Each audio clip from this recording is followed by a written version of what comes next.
Hello friends, welcome to our YouTube channel Examophobia. और मैं अब स्टार्ट करता हूं आज की आपकी करंट अफेयर सीरीज़ का अगला सेगमेंट। तो आज डेट है 25 जून 25 जून 1975 को भारत में आपातकाल लगा था। तो आज पूरे दिन आप लोग उसी की ट्वीट, उसी की बारे में ही न्यूज़पेपर में और न्यूज़ चैनलों में सुनते रहे होंगे। तो let's we start our current affair. तो हमारा आज का करंट है दो पुलों का इनॉग्रेशन किया गया है केंद्रीय मंत्री द्वारा, जितेंद्र सिंह द्वारा। कौन से दो पुल हैं आपके, जो जम्मू कश्मीर में स्थित हैं और सामरिक दृष्टि से और जम्मू कश्मीर के विकास के लिए काफ़ी महत्वपूर्ण हैं। एक आपका देविका का है और दूसरा पुनेजा। देविका पुल एवं पुनेजा पुल, दोनों पुल जो हैं वो जम्मू कश्मीर में बनाए गए हैं। जैसे अगर हम ये बात करें तो ये जम्मू कश्मीर के ऊधमपुर में बनाया गया है। कहाँ बनाया गया है? ऊधमपुर में। और ये इसकी अगर हम स्ट्रेंथ देखें तो ये 10 मीटर का है। 75 लाख रुपए की लागत से ये बना है और ये वहाँ के नागरिकों की 70 साल पुरानी मांग को पूरा करता है। साथ ही हमारी सेना के सामरिक दृष्टि से उनके वाहनों की आवाजाही के लिए ये काफ़ी हेल्पफुल पुल होगा। ठीक है, रोड पुल है। और अगर हम पुनेजा पुल की बात करें तो ये भी जम्मू कश्मीर के डोडा ज़िले के, किसमें? डोडा ज़िले के भदरवाह शहर। कौन सा शहर? भदरवाह जगह है, भदरवाह में बनाया गया है। इसकी अगर हम लंबाई देखें, इसकी लंबाई है 50 मीटर। कितनी है इस पुल की लंबाई? पुल की लंबाई कितनी है? 50 मीटर। और इस पुल की लंबाई 10 मीटर। ठीक है, ये हो गया आपका। इसके अलावा आपसे क्वेश्चन पूछा जा सकता है, इस पुल को किसने बनाया है? तो ये पुल आपका बनाया है BRO ने, सीमा सड़क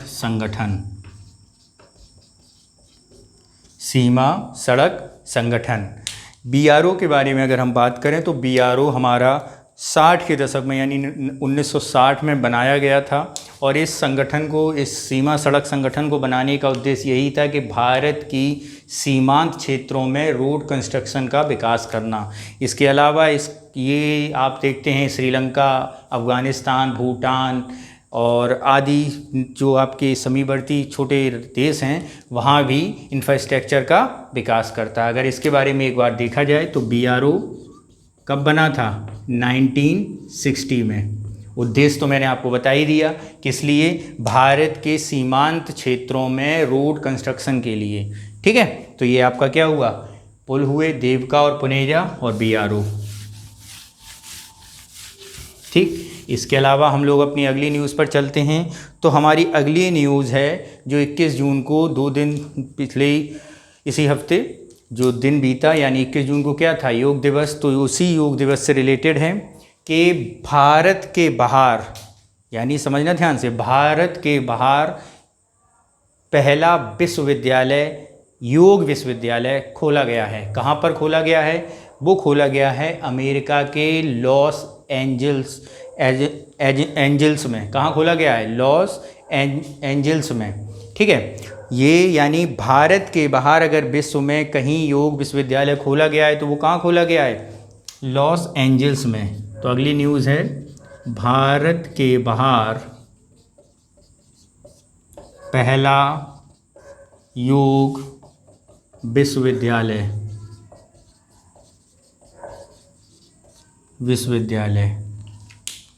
कहाँ खोला गया? लॉस एंजल्स में, अमेरिका में लॉस एंजल्स में। ठीक है, और अगर हम ये बात करें कि इस विश्वविद्यालय का क्या नाम है। तो इस विद्यालय, जैसे आपको पता है, याद करने की एक ट्रिक यहाँ पे देखिए, जैसे भारत का दर्शन अमेरिका को सबसे पहले किसने कराया था?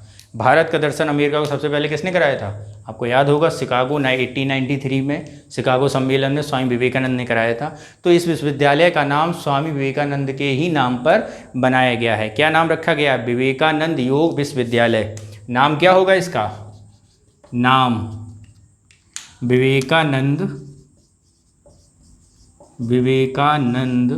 योग विश्वविद्यालय। ठीक है। इसके अलावा अगर हम बात करें कि इस विद्यालय के पहले अध्यक्ष कौन बनाए जाएंगे, तो इस विद्यालय के पहले अध्यक्ष बनाए गए हैं डॉक्टर HR नागेंद्र। कौन बनाए गए हैं पहले अध्यक्ष? पहले अध्यक्ष डॉक्टर HR नागेंद्र। ठीक है। अब HR नागेंद्र कौन है? HR नागेंद्र के बारे में अगर देखें तो एक संगठन है स्वामी विवेकानंद के ही नाम से, स्वामी विवेकानंद योग संस्थान। स्वामी विवेकानंद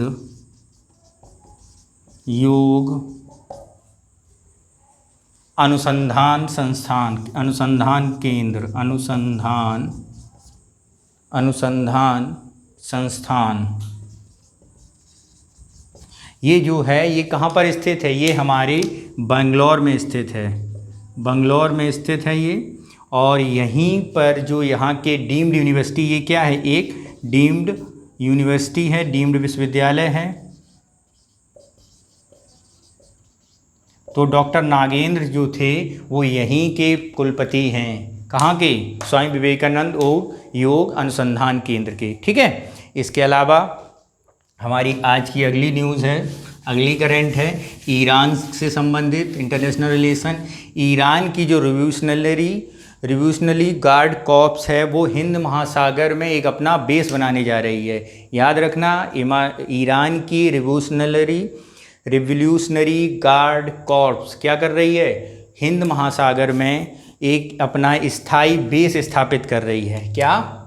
ईरान की रिवोल्यूशनरी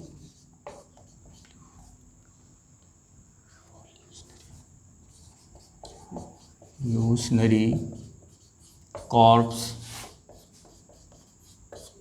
अपना स्थायी बेस स्थापित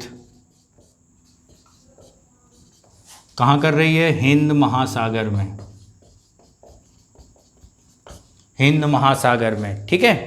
अगर हम इस ईरान की इस्लामिक रिवोल्यूशनरी की बात करें, ईरान की इस्लामिक रिवोल्यूशनरी, अगर हम इसकी बात करें इस ईरान की इस्लामिक रिवोल्यूशनरी आर्मी की, तो ये जो गार्ड आर्मी है ये बनी थी 1979 में। कब बनी थी? एक ईरान में क्रांति हुई थी 1979 में, तो एक इनके नेता थे आयतुल्लाह ख़ोमेनी। कौन थे? आयतुल्लाह ख़ोमेनी। उन्होंने इस रिवोल्यूशनरी क्रांति पार्टी, एक कॉर्प्स का सिपाही, एक आर्मी की संगठन बनाया था। और इसी संगठन को मेन उद्देश्य विदेशी हस्तक्षेप को रोकने और विदेशों के सेना का अतिक्रमण को शांत करने के लिए ख़ोमेनी द्वारा बनाई गई आर्मी थी। 80 के दशक में, ऐसे समझ लो 1979 में, जब ईरान में या मध्य एशिया में क्रांति का दौर चल रहा था, तब आयतुल्लाह ख़ोमेनी ने इसकी स्थापना की थी। तो वहाँ पर ये अपना 1,20,000 का एक सैनिकों का एक बेस बनाने जा रहा है, ये घोषणा की थी। इसके अलावा एक हमारी आज की न्यूज़ है अगली, ई ब्लड सर्विस।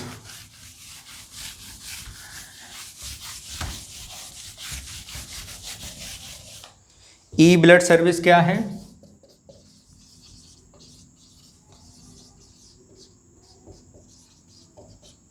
ई ब्लड सर्विस क्या है?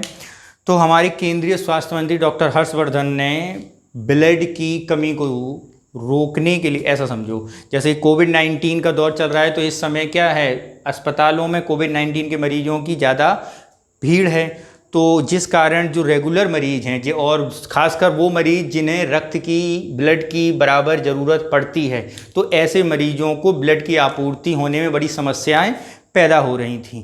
तो उन्हीं समस्याओं का समाधान करने के लिए डॉक्टर हर्षवर्धन ने ई ब्लड सर्विसेज को शुरू किया है। ई ब्लड सर्विसेज में होगा क्या, आप इसे समझें।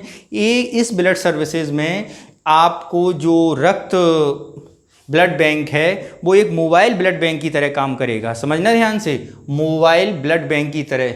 ई ब्लड मोबाइल सर्विस ऐसा है, ई मोबाइल एप्लीकेशन, मोबाइल एप्लीकेशन क्या है, ई ब्लड सर्विसेज। तो जिन्हें ज़रूरत है उन्हें क्या करेगा, एक सीधे कोविड क्या करेगा, उपलब्ध कराएगा, नागरिकों को सुरक्षित और सुनिश्चित रक्त उपलब्ध कराएगा जिन्हें इसकी आवश्यकता है। तो एक प्लेटफॉर्म वहीं पर आपको जो रक्त जो दान देते हैं उनके लिए एक उत्प्रेरणा प्रेरित करेगा रक्तदान करने के लिए, और जिन्हें ज़रूरतमंद है वो सीधे इस एप्लीकेशन में जाकर अपनी ज़रूरत के अनुसार अपने ग्रुप को इंडिकेट करते हुए वहाँ से प्राप्त कर सकते हैं। सीधा ये सर्विस आपको प्रोवाइड कराएगी। ठीक है, इसके बाद हम लोग अपनी अगली न्यूज़ पर चलते हैं। तो हमारी अगली न्यूज़ है पशुपालन से संबंधित। जैसे मैंने आपको बताया था पिछले हफ्ते कि पशुपालन के लिए, पशुपालन या डेयरी उद्योगों के लिए भारत सरकार ने केसीसी को लॉन्च किया है। तो उसी पशुपालन और डेयरी उद्योगों के लिए भारत सरकार ने एक और योजना के तहत मंजूरी दे दी है, AHIDF यानी animal husbandry infrastructure development fund. यानी क्या हुआ, पशुपालन बुनियादी ढांचा विकास फंड।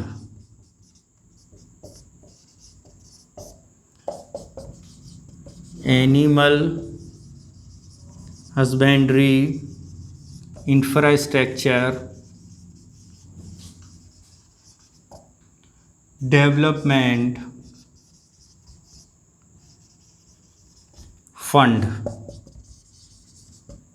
इसमें क्या है, इसमें जो डेयरी उद्योग से जुड़े हुए संगठन हैं, फार्मर संगठन है, स्वयं सहायता समूह है, अन्य निजी कंपनियां हैं जो MSME के थ्रू इसमें रजिस्टर्ड हैं डेयरी उद्योगों के रूप में, तो उनके लिए डेयरी उद्योग प्लस पशुपालन तथा प्रसंस्करण उद्योगों को पुनरुद्धार के लिए उनको फंड प्रोवाइड कराने के लिए एक स्कीम लॉन्च की गई, एक विकास फंड बनाया गया है, जिसके तहत 3% की मामूली इंटरेस्ट पर इन्हें क्या किया जाएगा, लोन दिया जाएगा। और ये लोन जो होगा वो जो लाभार्थी हैं उन्हें काफ़ी सहूलियतें दी जाएंगी, जैसे इंटरेस्ट में सहूलियतें दी जाना, और जैसे 2 वर्ष तक किसी प्रकार के इंटरेस्ट को न लेना और उसे अदा करने के लिए 6 वर्ष तक की समय सीमा को बनाना। तो ऐसे फंड को क्या किया गया है, लागू